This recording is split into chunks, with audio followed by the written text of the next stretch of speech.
Bismillahirrahmanirrahim. Assalamualaikum warahmatullahi wabarakatuh.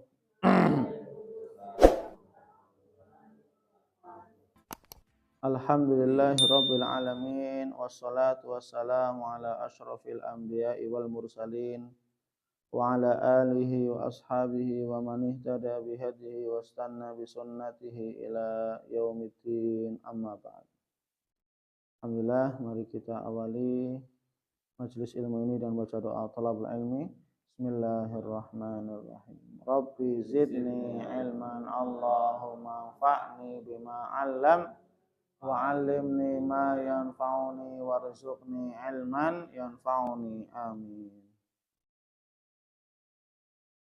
Alhamdulillah, muslimin muslimat yang dimuliakan oleh Allah Subhanahu wa taala. Kita bersyukur kepada Allah Subhanahu wa taala atas segala limpahan nikmat, limpahan karunia, anugerah dan berbagai macam rezeki beserta jalan-jalan rezeki yang sampai saat ini, detik ini kita masih merasakan itu semuanya. Maka tidak ada suatu ucapan perbuatan kecuali hanya kita istiqomah beribadah kepada Allah Subhanahu wa taala sebagai wujud rasa syukur kita kepada Allah Subhanahu wa taala atas limpahan nikmat-nikmatnya kepada kita. Dengan kita istiqomah beribadah kepada Allah Subhanahu wa taala. Yang semoga Allah Subhanahu wa taala senantiasa memberikan hidayah taufiknya, pertolongan, kekuatan, kesabaran untuk kita bisa beribadah kepada Allah sampai akhir hayat kita, yang kita berharap dan kita memohon semoga Allah Subhanahu wa taala mewafatkan kita semuanya dalam keadaan husnul khatimah. Amin amin ya rabbal alamin. Insyaallah pada kesempatan ba'da subuh kali ini kita akan melanjutkan pembahasan tafsir surat Al-Alaq. Kemarin kita sudah selesai membacakan tafsir dari ayat yang ke-9 dan 10. Sekarang kita lanjut ayat yang ke-11 dan 12. Allah Subhanahu wa taala berfirman, "Ara'aita in kana 'alal huda au amara bit taqwa." Ara'aita in kana 'alal huda. Ara'aita, bagaimana pendapatmu? In kana, jika orang yang dilarang itu, artinya orang yang sholat, ya kan? Kan kemarin Abu Jahal melarang, atau orang-orang kafir Quraisy semuanya melarang Nabi dan para sahabat untuk sholat. Nah, sekarang Allah bertanya, bagaimana pendapatmu jika orang yang dilarang itu, orang yang dilarang sholat, yaitu yang dimaksud adalah Nabi kita Muhammad sallallahu alaihi wasallam, alal huda, benar-benar di atas petunjuk. Ya. Lo orang baik ya dilarang untuk berbuat kebaikan. Berarti sebaliknya, orang buruk diperbolehkan untuk berbuat keburukan. Lo kan ini terbalik. Ya. Orang baik dilarang untuk berbuat kebaikan. Sedangkan orang buruk diperbolehkan. Ya, melarang, ya, di sini dilarang. Maka bagaimana pendapatmu jika orang yang dilarang sholat, ya, orang yang dilarang sholat itu berada di atas petunjuk, berada di atas petunjuk, ya. Maka bukan hanya zaman sekarang saja yang aneh, zaman dulu juga aneh, ya. Orang yang taat, orang yang beribadah, orang yang soleh, malah dipenjara, malah diperangi, malah dijahati, ya. Dan ini resikonya, ya.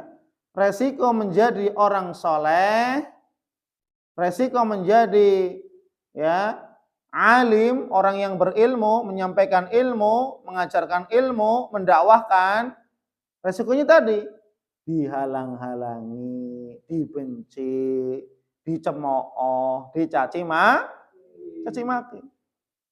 Tapi tetap tegar, tetap tabah, tetap tabah dan kuat.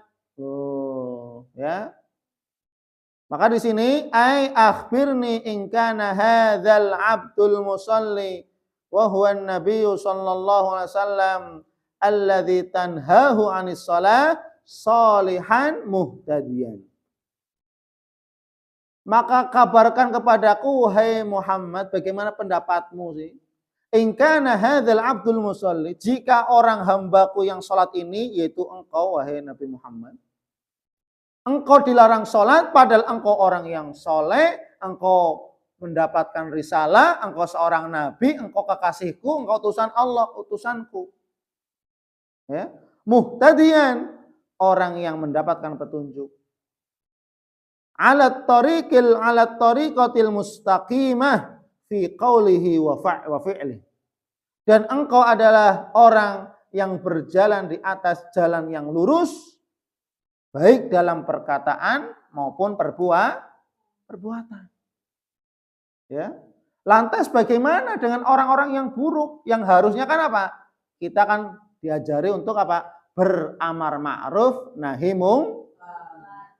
Amar ma'ruf artinya mengajak orang lain untuk berbuat kebaikan, mengajak orang lain untuk beribadah kepada Allah Subhanahu wa taala, mengajak orang lain untuk menyembah hanya kepada Allah yang Maha Esa.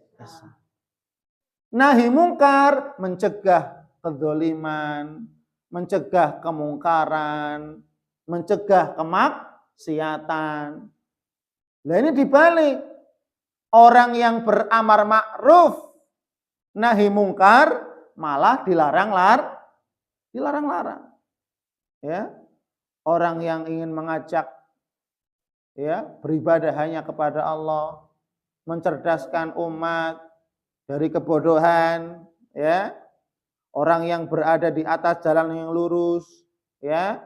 Orang yang senantiasa diberikan petunjuk baik dalam perkataan dan perbuatannya, loh malah ini yang dilarang.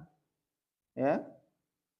Maka di sini ya menjadikan kita terheran-heran. Maka kalau seandainya sekarang ada orang soleh, ada orang yang baik, orang yang alim, orang yang ya berilmu, yang mengamalkan ilmu, soleh tadi mengamalkan ilmunya, loh kok dibenci, sudah nggak heran.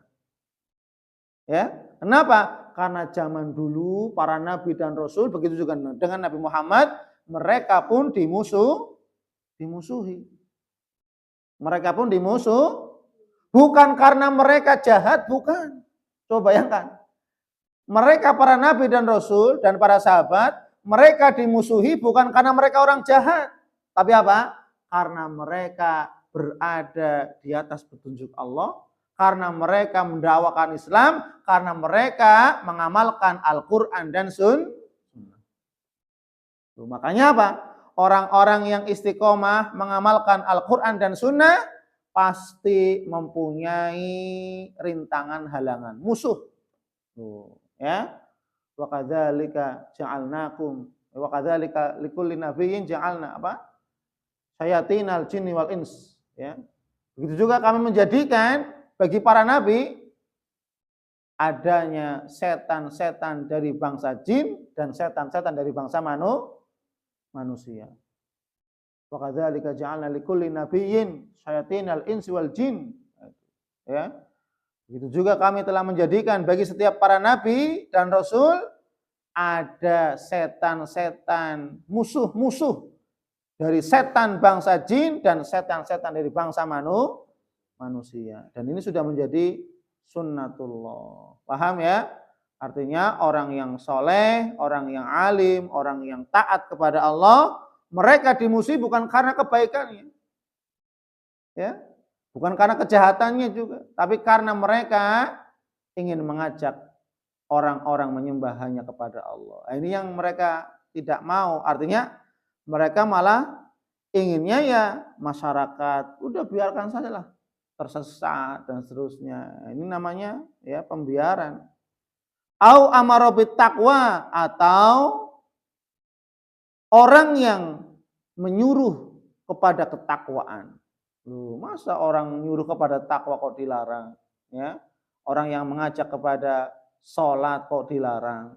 Orang yang mengajak kepada ibadah kok dilarang? Ya, maka di sini au kana amiran bil ikhlas wa tauhid da'iyan ilal huda war rasyad kaifa tuzajjiruhu wa tanhahu. Bagaimana pendapatmu ketika orang yang mengajak kepada kebaikan, mengajarkan ilmu, mengajarkan tauhid, ya, mengajak kepada petunjuk. Bagaimana pendapatmu orang-orang seperti ini kok malah dilarang? Ya. Berarti kebalikannya, orang yang ngajak maksiat, orang yang ngajak kemungkaran, orang yang ngajak kedoliman malah diperbolehkan. Nah, ini kebalikin. Ya. Maka ya ini harus kita berhati-hati sekali, ya. Maka di sini ya abdun lillah muti'un muhtadin munib, ya, da'in ilal huda war rasyad wa ma a'jabu hadza, ya, fama ablahaka ayyuhal ghabi alladzi tanha min hadhi awsafih.